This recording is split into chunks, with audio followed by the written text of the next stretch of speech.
हमरे में सटल सखी रे मिलल बतार घर सटल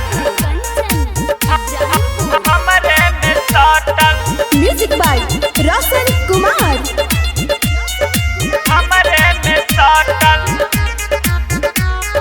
सखी रे मिलल बतार घर कटल दिन भर रहे लाऊ हमरे में सटल सखी रे मिलल बतार घर कटल दिन भर रहे लाऊ हमरे में सटल केतनो कही रउआ जाई कमाए हो केतनो कही रउआ जाई कमाए तबो तो रहेला अपने पे डटक सखी रे मिलल भतार घर कटल दिन भर रहेला उ हमरे में सटल सखी रे मिलल भतार घर कटल दिन भर रहेला उ हमरे में सटल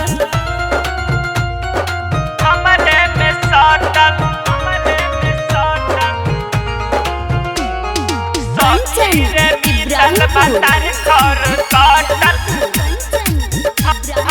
हमरे में सटल घरवा के लोग सखी के तन बोले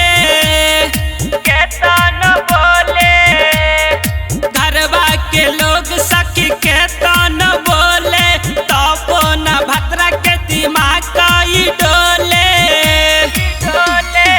का जाने कौना बा माटी के बनल हो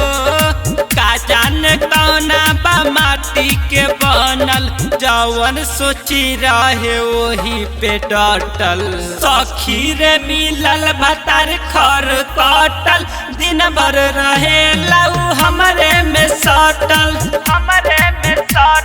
सखी रे मिलल भतार घर कटल दिन भर रहे लाऊ हमरे में सटल कंचन इब्राहिमपुर। हमरे में सटल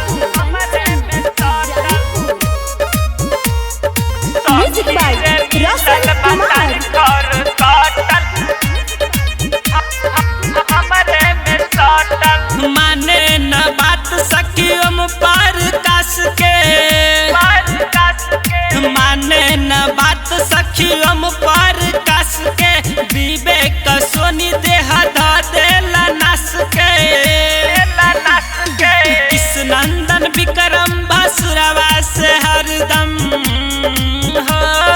कृष्णनंदन विक्रम भसुरवा से हरदम बोले ला बतियाऊ कटल सखी रे मिलल भतार घर कटल दिन भर रहे लाऊ हमरे में सटल सखी रे मिलल भतार घर कटल दिन भर रहे लाऊ हमरे में सटल। माँ गायत्री रिकॉर्डिंग स्टूडियो मलंगवा सरलाही नेपाल।